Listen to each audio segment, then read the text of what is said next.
It's now my pleasure to invite the President of the Republic of South Africa, our host, who has inspired us with a vision of Africa and her place in the world. Please welcome His Excellency, President Cyril Ramaphosa.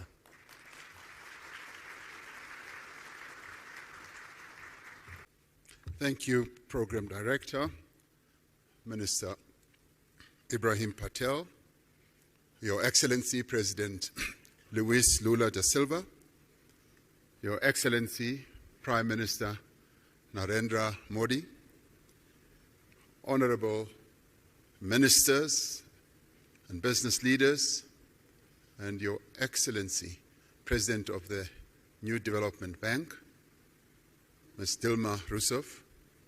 I greet you all, and it's a great honor to have this opportunity to participate in this leaders' session of the BRICS Forum.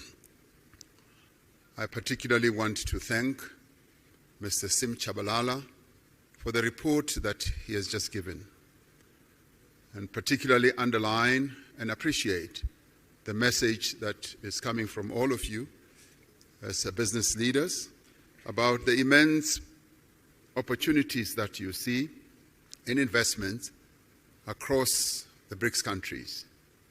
The BRICS group of countries exists not only to strengthen government-to-government relations, but also to forge stronger ties between the peoples of our 5 nations. It is for this reason that several bodies have been established since the BRICS was formed to enable cooperation across society, be it in business, be it in political parties, be it in the social sector, and also in the sporting sector. The BRICS Business Council is a vital and vibrant platform for strengthening economic ties between our respective countries and in forging common perspectives on inclusive economic growth and development, as we have heard from the report that has just been tabled by Mr. Tshabalala. The changes that have taken place in BRICS economies over the past decade have done much to transform the shape of the global economy. Together, the BRICS countries make up a quarter of the global economy. They account for a fifth of global trade and are home to more than 40% of the world's population. This agglomeration of these 5 countries has a major impact on various aspects of global activity and life. As we celebrate the 15th anniversary of BRICS, trade between BRICS countries totaled some $162 billion last year. Foreign investment has played an important role in the growth of BRICS economies. Total annual foreign direct investment into BRICS countries is 4 times greater than it was 20 years ago. However, the new wave of protectionism and subsequent impact of unilateral measures that are incompatible with WTO rules undermine the global economic growth and development. We therefore need to reaffirm our position that economic growth must be underpinned by transparency, by inclusiveness. It must be compatible with a multilateral trading system that supports a developmental agenda, the type of developmental agenda that the 5 countries that are members of BRICS have embraced right from the onset. We require a fundamental reform of the global financial institutions so that they can be more agile and responsive to the challenges facing developing economies. In this respect, the New Development Bank, established by BRICS countries in 2015, is leading the way. Since its formation, it has demonstrated its ability to mobilize resources for infrastructure and sustainable development in emerging economies without conditionalities. Earlier, before coming into this session, I was speaking to the president of the New Development Bank, and she was outlining to me how ready and willing the new development bank is in terms of supporting the development agendas of various countries. And we applaud this, and we appreciate this. BRICS economies have emerged as powerful engines of global growth.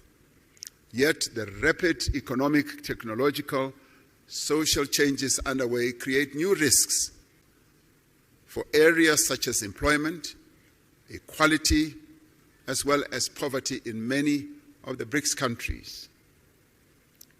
It is quite heartwarming to hear you as business people, as one listened to Mr. Chabalala's report, also focusing on issues such as poverty reduction and elimination, and inequality as well.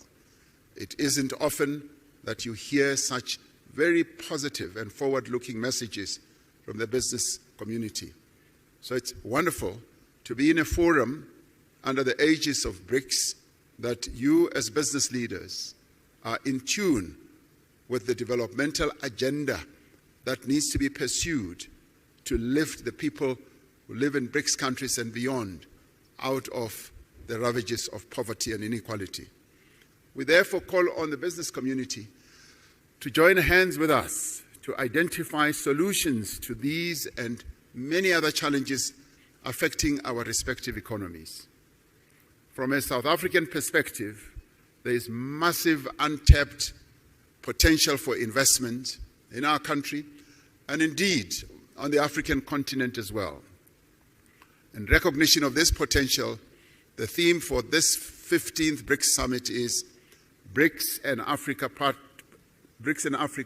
the partnership for mutually accelerated growth, sustainable development, and inclusive multilateralism.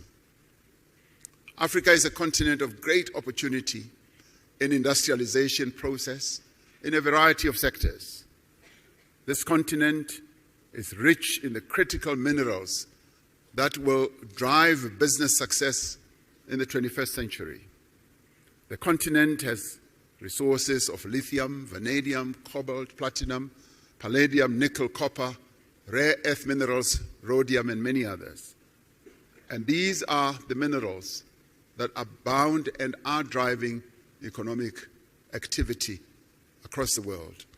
African countries have made it clear that the investors of choice are those who will come and invest in our continent, but also process the resources here, close to source, so that African countries do not export rock and sand, but export finished products, as we would like to do.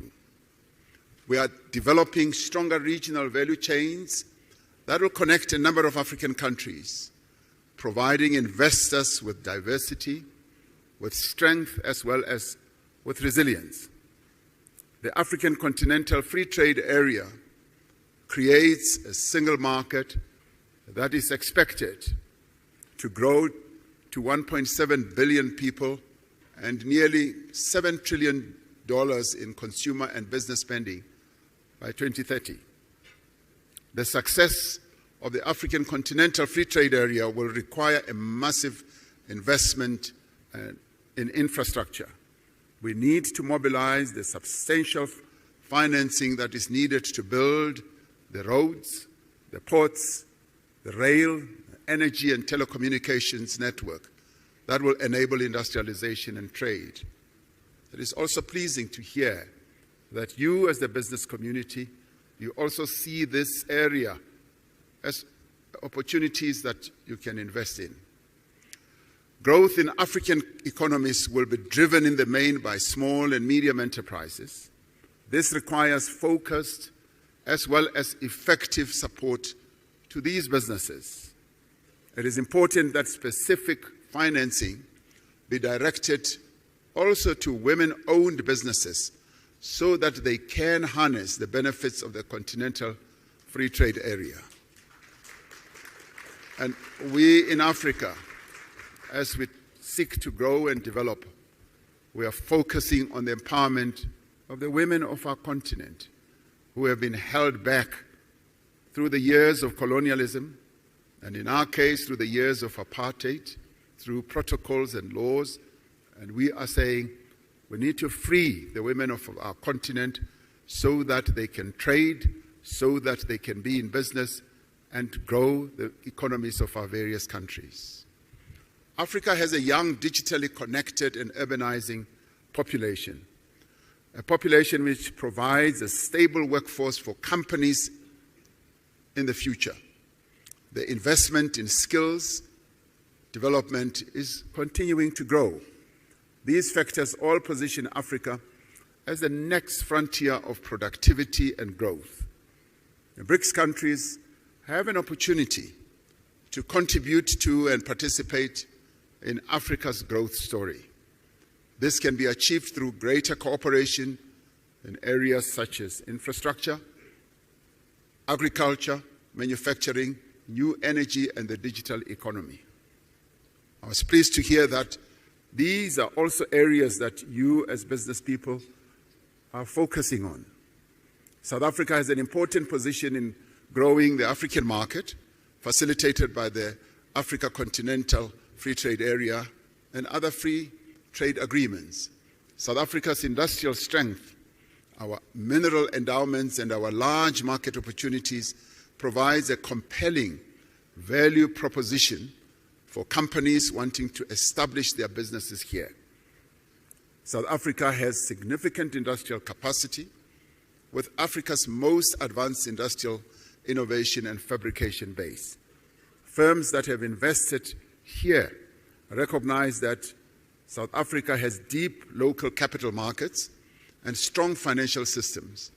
We have a diverse and sophisticated economy, and this country possesses world-class infrastructure, skills, abundant natural resources, industrial clusters, and a host of incentives to support investment.